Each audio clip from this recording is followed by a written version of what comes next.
Hello ചായവ നമസ്കാരം. അപ്പോൾ ആരും സ്കിപ്പ് ചെയ്യല്ലേ, നിങ്ങൾക്ക് ഒരു അടിപൊളി വീഡിയോ കാണിച്ചു തരാം. നമ്മുടെ കേരളം ഒരുപാട് വളർന്നു. അപ്പോൾ ഈ വീഡിയോ ഒന്ന് കണ്ടോ. എന്ത് നാട് ഇത്? 15-കാരിയെ 14ഉം 13ഉം വയസ്സുള്ളവർ പീഡിപ്പിച്ചു. ആ ദൃശ്യം മൊബൈലിൽ പകർത്തിയവന്റെ വയസ്സ് 11.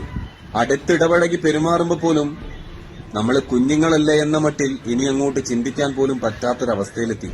15 വയസ്സിന് താഴെയുള്ള കുട്ടികൾക്ക് പോലും സ്ത്രീ ശരീരത്തിൽ നിന്നും സുഖം കൊള്ളാനുള്ള ഒരു മാർഗമാണിത് എന്ന ചിന്ത ഉടലെടുത്തുവെങ്കിൽ ഇവിടെ നിന്നാണ് രക്ഷിതാക്കളായ നിങ്ങൾ ചിന്തിച്ചു തുടങ്ങേണ്ടത്. അവരുടെ പ്രായത്തിൽ നിങ്ങൾക്ക് കിട്ടാതെ പോയ പല സുഖങ്ങളും സൗകര്യങ്ങളും 10ഉം 12ഉം വയസ്സിൽ നിങ്ങൾ നിങ്ങളുടെ മക്കൾക്ക് നിറവേറ്റി കൊടുത്തു. ആധുനിക സംവിധാനങ്ങൾ എന്ത് ചോദിച്ചാലും കൺമുന്നിൽ കാണിച്ചു തരുന്ന ഒരു ലോകത്തും കാലത്തുമാണ് നമ്മൾ ജീവിക്കുന്നത് എന്നതിനെക്കുറിച്ച് നിങ്ങൾ ആരും ഓർത്തില്ല.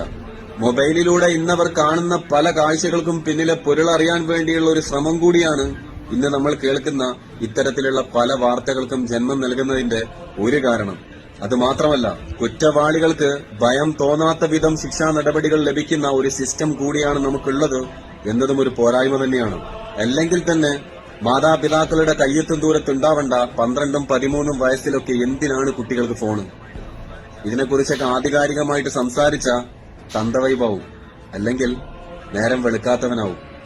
എന്നിട്ട് ചെയ്തു വെക്കുന്നതോ തന്തയില്ലായ്മത്തരവും.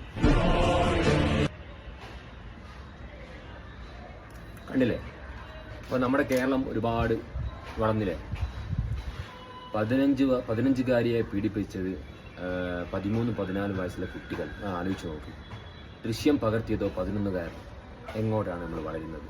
ഇത് കണ്ട ഊപ്പിയിലോ മഹാരാഷ്ട്രയിലോ ഒന്നല്ല, നമ്മുടെ കൊച്ചു കേരളത്തിൽ, അതായത് കോഴിക്കോട് ഫറോക്കിൽ നടന്ന സംഭവമാണ് അവസ്ഥ.